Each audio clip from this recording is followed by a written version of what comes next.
Yagya are these traditional Vedic performances that involve the recitation and application of sound, particular sounds to achieve a particular result, to achieve a particular transformation. So we know throughout the course of time that Yagya is precious and that it works. It has been a cherished technology of kings of old to protect their countries and to promote the good fortune of their countries. Yagya, this Vedic science, let's call it of prevention, has not been as effective as it could be. And we'll talk about how Maharishi restored the full power and effectiveness of Yagya. But let's start with some basics. How could Yagya, how could a technology of sound, essentially, a technology of Vedic recitation, cause any change in the fortune or health of anyone? Or certainly, how could it uplift the life and transform the fortune, the destiny of an entire country? A very good question. And we have the basis of understanding that today. Absolutely have the clear basis of understanding that today. And that basis is the discovery of what are called unified quantum field theories, especially superstring theory, which is the modern realization of Einstein's age-old dream to discover the fundamental unity beneath the surface diversity, surface complexity of the universe. And let's take a look at that, because that'll show us how Yagya works. We have a chart that shows the hierarchical structure of reality, the hierarchical structure of the universe.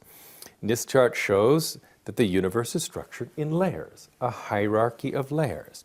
At the top of the chart is what we call classical physics. This is the world of macroscopic sensory objects, the world in which we're familiar, most familiar. But we also know, certainly today, everybody knows that beneath the macroscopic world of day-to-day objects is the world of the molecule and the world of the atom. This is what is called the domain of quantum mechanics, as shown here, a deeper level of reality. More fundamental still and more successful than quantum theory is something called quantum field theory. Quantum field theory deals with still smaller objects, not atoms, but elementary particles, quarks and leptons and photons and things like that, the elementary building blocks that structure the universe. Finally, most powerful, and where the great breakthroughs have been, is in what is called unified field theory, shown in this chart, at the foundation of all the diversity of the universe. In that unified field, we need to understand just a little bit to clearly understand how Yagya, how a technology of sound, can be used to achieve virtually anything. So if we look at the unified field, it is, you could say, an ocean of pure existence, pure energy, pure potentiality, and that energy of pure existence, pure intelligence, pure creativity is not dead, it's not static, it's not inert intelligence, it's dynamic intelligence. And due to this intrinsic dynamism of the unified field, it is continuously roiling within itself, reverberating with itself, shimmering within itself. And as we saw previously, even gives birth to the origin of universes. But as this chart shows here, on a day-to-day basis, we're not percolating universes every day. On a day-to-day basis, the unified field is percolating these little bubbles, which are called superstrings. Little bubbles percolating from the unified field like ginger ale effervesces bubbles. These little bubbles are actually called superstrings because the bubbles coming from the unified field are literally infinitesimal strings, infinitesimal rubber bands. And this is very important. These superstrings, these miniature rubber bands, can vibrate. They can vibrate in different ways, like a rubber band. They can vibrate, rotate to the left, they can rotate to the right, they can vibrate like this, they can vibrate like this. They're a very precise set of vibrational frequencies or tones. These different vibrational states of these superstrings percolating from the unified field map to the elementary particles of nature. What does that mean? It means we used to think of a world of quarks and electrons, protons, neutrons, neutrinos, photons. Those particles basically no longer exist. They have been replaced by the superstring field, and replaced by the superstrings percolating from the superstring field. So depending upon how a particular superstring is vibrating, that superstring will mimic the electron, or it'll behave like a photon. It'll mimic a neutrino, a quark. So it's an amazing thing, as the next chart shows. Next chart shows all the different elementary particles and forces of nature emerging from the unified field. Those fundamental forces of nature in particles are well known. Gravity, electromagnetism, the strong force, the electron, the neutrino, the quarks. And the superstring vibrations map perfectly and explain exactly the elementary particles that fill the universe. The familiar particles that we know and love are not particles at all. Each one is a miniature vibrating rubber band, and depending upon that vibrational state, the mass of that particle is determined, the electric charge of the particle is determined, all the qualities are determined. So the universe is nothing but a symphony. The elementary particles are nothing but tones of the unified field. Like a guitar string, which is a one-dimensional field, has its own reverberant tones, its own natural resonant frequencies. Similarly, the unified field has its natural reverberant frequencies, and those are the elementary particles of nature. So an electron is a note. It's a tone of the unified field, nothing more. And a quark is a different tone. A massless photon is yet a different tone. So the universe is just different frequencies. And you take something more complicated like a proton that is made of 3 quarks.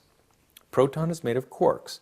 It's no longer just a tone, but it's 3 tones in one.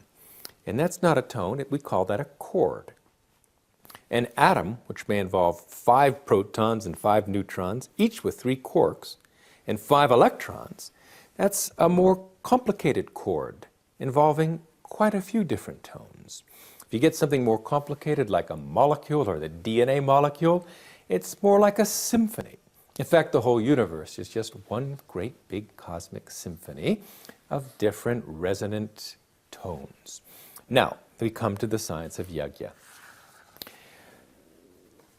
How do we transform an object that may be unwanted, a situation that may pose danger, or a potential health problem into something more desirable? Well, let's take a look at a simpler challenge.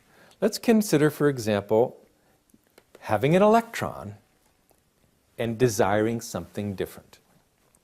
Here's an example in this chart of an electron coming in on the left, and let's say we want to change this into an up quark and an up anti-quark coming out on the right. Those are the final, so-called final particles, the results of an interaction, starting with an electron. If you want to create an up quark anti-quark pair, you need to add something. You need to add a positron, a positively charged electron, the electron's antiparticle.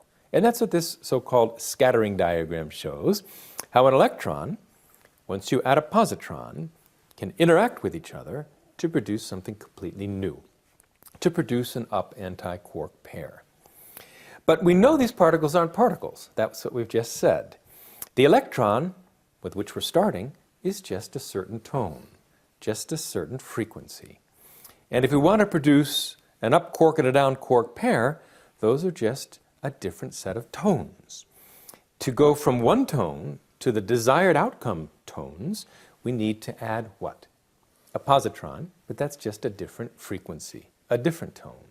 So basically, when you look at the processes of elementary particles interacting and transforming and interacting and transforming, you're just taking a tone, adding a desired tone to produce, so adding a special tone, a particularly chosen tone, a positron in this case, to produce the desired set of tones. So again, the whole process, we could call it, is a transformation through sound. This whole process is sometimes called the chemistry of sound. You start with a sound, you desire something else, you add the appropriate sound to transform the initial sound into the desired final state sound. So really, all transformation is accomplished through sound.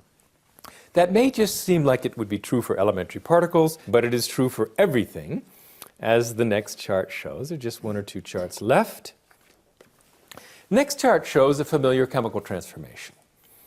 Let us say you are a cell and you want to derive some energy from the sugar, the glucose in the blood. So you start with a sugar molecule, C6H12O6, and you want to turn that into carbon dioxide and water plus energy, liberate some energy by burning the sugar. Well, how do you burn sugar? How does the cell burn sugar? How does a cell oxidize sugar? It adds oxygen. So we have the chemical equation here, which shows that a sugar molecule plus 6 oxygen molecules will give us a carbon dioxide, water, plus energy. But although that may sound like a material transformation, we now know, based on our discussion, that it is all a transformation of sound. This is nothing but the chemistry of sound. Remember, the initial sugar molecule is just a complex sound, a complicated chord, a tone of the unified field. If you want to change that into carbon dioxide and water, you add a particular sound. That particular sound is in the form of oxygen molecules, which are just frequencies themselves. Like this, all transformation in the universe, whether chemistry, whether elementary particle transformations, whether it's a change in clothes, or whether it's the emergence of a disease or the curing of a disease, changing anything into anything is always a process of adding a particular sound to the existing state to produce the desired final state.